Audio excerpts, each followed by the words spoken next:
Good morning, I'm Sharyl Attkisson. Welcome to Full Measure.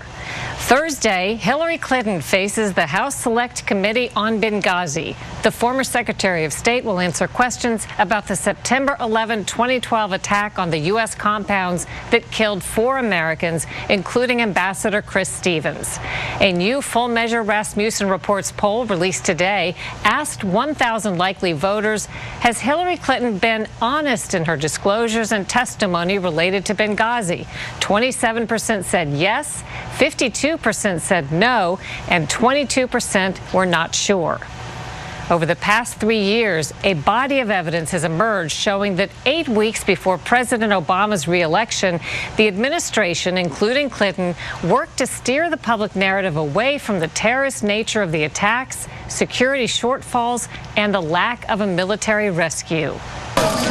It's the night of September 11th, 2012, and while the Benghazi attacks are underway, top officials at Clinton's State Department already know the al-Qaeda-linked Islamic extremist group Ansar al-Sharia has taken credit. Within minutes, that alert goes to the White House, FBI, and Pentagon. But 4 hours later, Clinton's public statement evokes the idea the attackers were instead spontaneous protesters responding to inflammatory material posted on the internet, an anti-Muslim YouTube video. Oh, I understand, Father. Certainly a lot. Last year, Clinton was vague on whether she and President Obama discussed blaming the video instead of terrorists that night. I don't know that I talked about it with him at that conversation. I believe the very next day. Republican Jim Jordan will question Clinton Thursday in this hearing room as she testifies to the House Benghazi Committee. This terrorist group had claimed credit, and public statements made by administration officials didn't reflect that fact. The Benghazi Committee has obtained 50,000 pages of new documents and unearthed the controversial setup where Clinton conducted government business on a private email server. The FBI has now taken possession of it. Is there anything that you feel the committee has learned or done to extend the knowledge? We've got a ton of emails from her that none of the other committees had access to. We've talked to 7 eyewitnesses that the other committees did not talk to, and interviewed 41 different folks who had information about that tragic night. The committee's chief critic is lead Democrat Elijah Cummings, who's defending the administration's interests and has accused Republican Chairman Trey Gowdy of a political agenda. This Benghazi Select Committee has become the committee to investigate Hillary Clinton, period. Witnesses interviewed behind closed doors include Clinton confidant Sidney Blumenthal and former top Clinton aides Cheryl Mills and Jake Sullivan, who share the same lawyer and were allegedly present at a Benghazi document sorting session a State Department official Raymond Maxwell says he witnessed in late 2012. I am grateful for the chance that I had to visit with the committee today. I appreciate all the time that they spent with me and the respect that they showed to me. Last month, Brian Pagliano, who reportedly installed Clinton's private email system, pled the Fifth, which allows people to refuse to answer questions that could expose them to prosecution. He brought 4 lawyers, says one attendee. One of the committee's primary questions is why the public wasn't told about the Islamic extremist nature of the assault. We now know a Clinton official privately told Libya the attackers were affiliated with Islamic extremists, but the phrase was not used in public. Heavily armed militants assaulted the compound. Instead, officials continued the YouTube video narrative. We reject all efforts to denigrate the religious beliefs of others.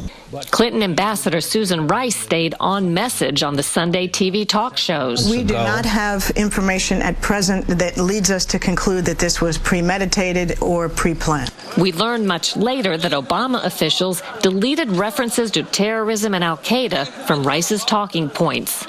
Many deletions were ordered by CIA No. 2 Mike Morrell after a White House meeting. At the time, the White House insisted their only edit to Rice's talking points was changing the word consulate to diplomatic post. The point being it was a matter of non-substantive factual correction. To be very clear, the White House did not make any substantive changes to the talking points. But in May last year, we learned the White House did make substantive changes after all. Documents showed Obama official Tommy Vitor helped steer attention away from terrorism. The White House, you, Me, add a line about the administration warning of September 10th of social media reports calling for demonstrations. True? I believe so.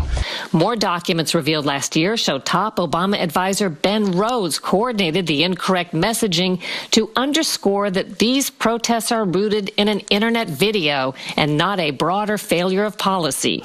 The committee is also investigating why the attacks went on for more than 7 hours, but the U.S. military didn't come to the rescue. Greg Hicks, the State Department's lead diplomat in Tripoli that night, said he repeatedly asked for military help but was denied. Is anything coming? Will they be sending us any help? Is there something out there? The administration insisted no assets were stopped, no military help was available. But the leader of a U.S. quick response anti-terrorism team said his unit was stopped after they prepared to deploy. A small U.S. Special Forces team in Tripoli was stopped from boarding a flight to Benghazi to help while the attacks were underway. And 3 U.S. security officers stationed nearby say their CIA boss delayed them from responding quickly to help. I understand that you wanted planes to get to Benghazi faster. The chairman of the Joint Chiefs of Staff said they simply could not get there quickly. I was speaking from my perspective. I understand. On the ground in Tripoli, based on what the defense attaché told me. And he said 2 to 3 hours. In closed-door sessions with Congress, top military officials conceded military assets were available, but it was decided they wouldn't be used. The military ruled out sending an aircraft to buzz the terrorists in a show of force to scatter them. A special forces team with access to an AC-130 gunship took 18 to 20 hours to be moved, far too late to help. And the military says the State Department never asked for rescue help. Why weren't those assets deployed? There may be a reason, a very good reason, but we want to know, and it doesn't seem like we're getting all the answers to those fundamental questions. The administration insists it did everything possible and that nothing more would have saved the lives of the 4 Americans murdered that night.